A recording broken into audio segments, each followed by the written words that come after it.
আজকের বিষয় হলো ওভারিয়ান সিস্ট,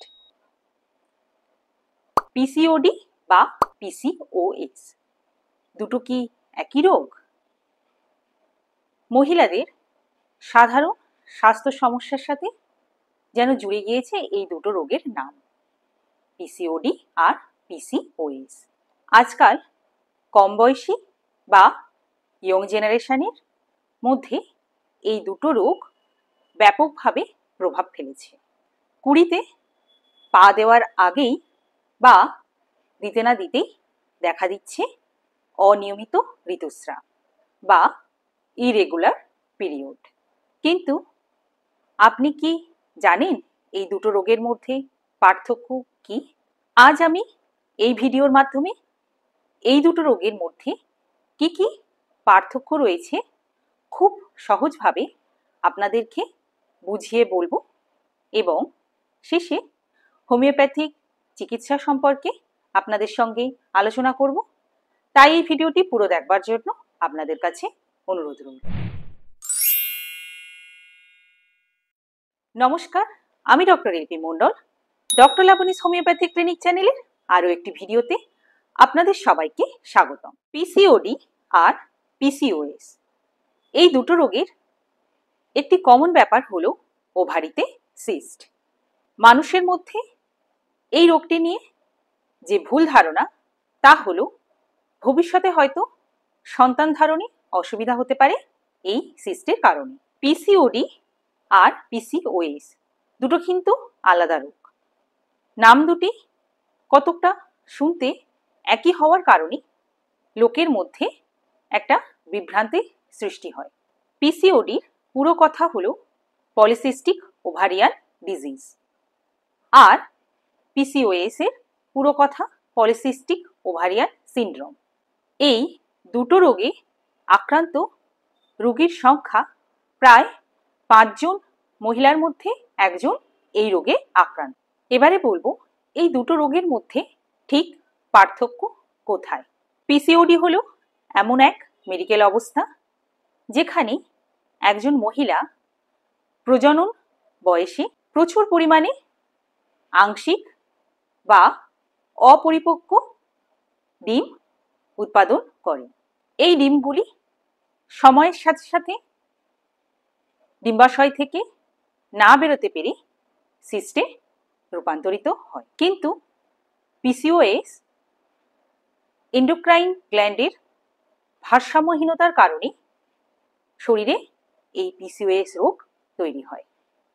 এই রোগে শরীরে প্রচুর পরিমাণে পুরুষ হরমোন ক্ষরণ করে, তার কারণে ডিম্বস্ফুটন অনিয়মিত হয়ে পড়ে এবং ডিম্বাশয়ে সিস্ট তৈরি হয়।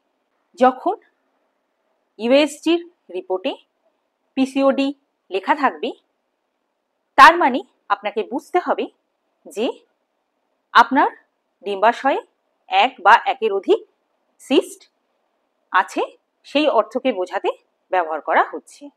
অন্যদিকে যদি ইউএসজি রিপোর্টে পিসিওএস লেখা থাকে যা একটি বিস্তৃত সিনড্রোম বোঝায়, যেখানে অনিয়মিত ঋতুস্রাব, হরমোনের ভারসাম্যহীনতা এবং ডিম্বাশয়ে সিস্টের উপস্থিতি সহ আরও অন্যান্য কারণকে বর্ণনা দিতে ব্যবহার করা হয়। এবারে আসি পিসিওডি বা পিসিওএস আছে এমন মহিলারা কি কি উপসর্গ নিয়ে আমাদের ক্লিনিকে বা চেম্বারে আসবে। ইররেগুলার মেনস্ট্রুয়াল ব্লিডিং মানে অনিয়মিত বা অপ্রত্যাশিত মাসিক। পিরিয়ডের সময় অল্প অথবা ভারী রক্তপাত হচ্ছে বলে এমন অভিযোগ। মুখ বা শরীরের বিভিন্ন জায়গায় অতিরিক্ত লোম গজানো, যা অন্য লোমগুলির তুলনায় অতিরিক্ত মোটা। মুখে বা শরীরে ব্রণের সমস্যা, মাথার চুল পড়ে যাচ্ছে এমন অভিযোগ।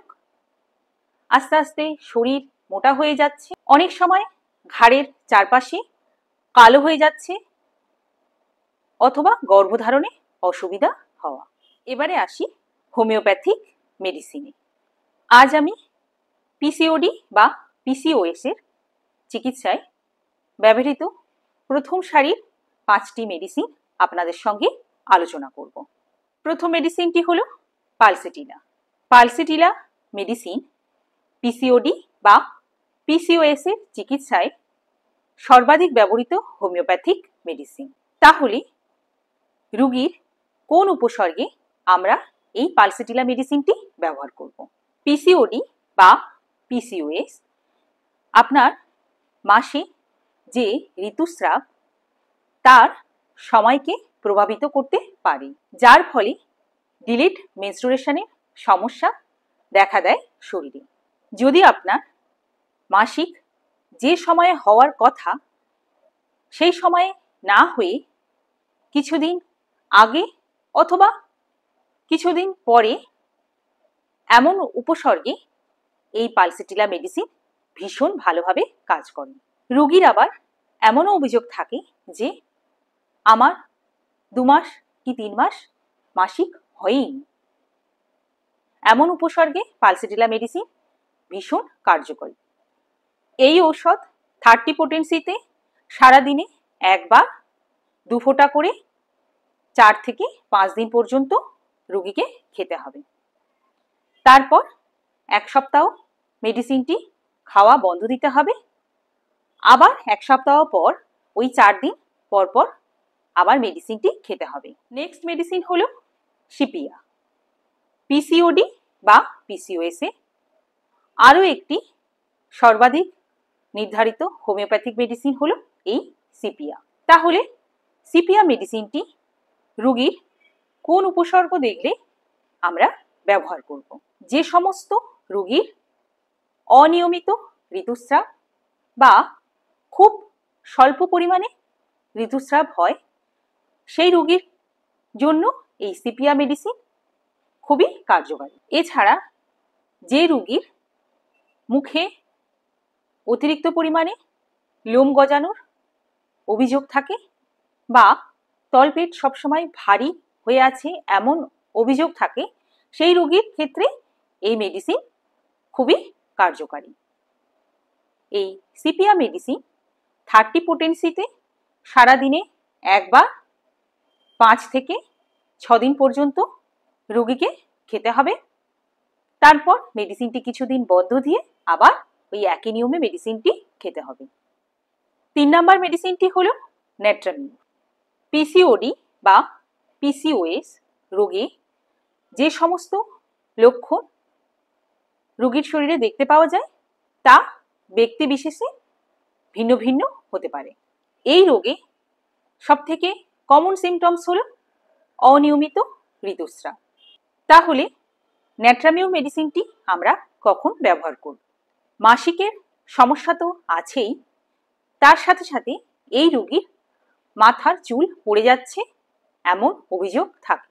এছাড়া যে সকল মহিলারা গর্ভধারণ করার চেষ্টা করছে সেই সব মহিলারা এই ঔষধটি দ্বারা উপকৃত হতে পারে। এই ঔষধটি 30 পোটেন্সিতে সারাদিনে একবার 2 ফোঁটা করে 7 দিন পর্যন্ত ওষুধটি খেতে হবে। 4 নম্বর মেডিসিনটি হলো থুজা। থুজা যে কোনো রকমের এক্সট্রা গ্রোথ এমন কন্ডিশনে ব্যবহৃত অত্যন্ত কার্যকারী একটি হোমিওপ্যাথিক মেডিসিন।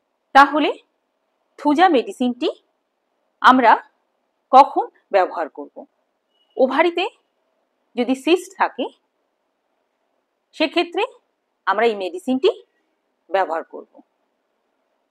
আরও ভালো হয় যদি আপনার লেফট ওভারিতে 1 বা 1-এর অধিক সিস্ট থাকে তখন এই মেডিসিনটি আরও ভালো কাজ করে। যদি রোগীর শরীরে পুরুষদের মতো লোমের বৃদ্ধি ঘটেছে এবং সেই সঙ্গে ব্রণ ও দ্রুত ওজন বৃদ্ধি হচ্ছে এমন সমস্যা দেখা দিচ্ছে রোগীর শরীরে, সেক্ষেত্রে এই থুজা মেডিসিন ভীষণ ভালো কাজ করে। এই মেডিসিন 30 পোটেন্সিতে সারাদিনে একবার 2 ফোঁটা করে 7 দিন পর্যন্ত রোগীকে মেডিসিনটি খেতে হবে। 5 নাম্বার মেডিসিনটি হলো calcarea carb. Calcarea carb homeopathic medicine পিসিওডির চিকিৎসায় অত্যন্ত কার্যকারী একটি ঔষধ। তাহলে রোগীর কোন কোন উপসর্গ দেখলে আমরা এই ক্যালকেরিয়া কার্ভ মেডিসিনটি ব্যবহার করব? ক্যালকেরিয়া কার্ভ মেডিসিনটি ব্যবহার করবার আগে আপনাদের একটি কথা মাথায় রাখতে হবে, তা হলো অতিরিক্ত দীর্ঘস্থায়ী মাসিক এবং অতিরিক্ত ঘাম সহ অতিরিক্ত স্থূল মহিলাদের জন্য এই ক্যালকেরিয়া কার্ভ মেডিসিন ভীষণ ভালো কাজ করে। এই ক্যালকেরিয়া কার্ভ মেডিসিনটি 30 পোটেন্সিতে সারাদিনে একবার 2 ফোঁটা করে 4 থেকে 5 দিন পর্যন্ত রোগীকে খেতে হবে। আজ আপনারা এই ভিডিওর মাধ্যমে পিসিওডি বা পিসিওএস রোগ কি এবং এর কি হোমিওপ্যাথিক চিকিৎসা আছে সেই সম্পর্কে খুব সহজেই জানতে পারলেন। আবারও আপনাদের সঙ্গে দেখা হবে আরও একটি গুরুত্বপূর্ণ ভিডিওর সাথে। আজকের ভিডিওটি এই পর্যন্ত। ভিডিওটি কেমন লাগলো অবশ্যই কমেন্টের মাধ্যমে আমাকে জানাবেন। আর যদি ভালো লেগে থাকে বা আপনার উপকারে আসে তাহলে একটা লাইক, শেয়ার আর আমার এই চ্যানেলকে সাবস্ক্রাইব করে দেবেন। ধন্যবাদ।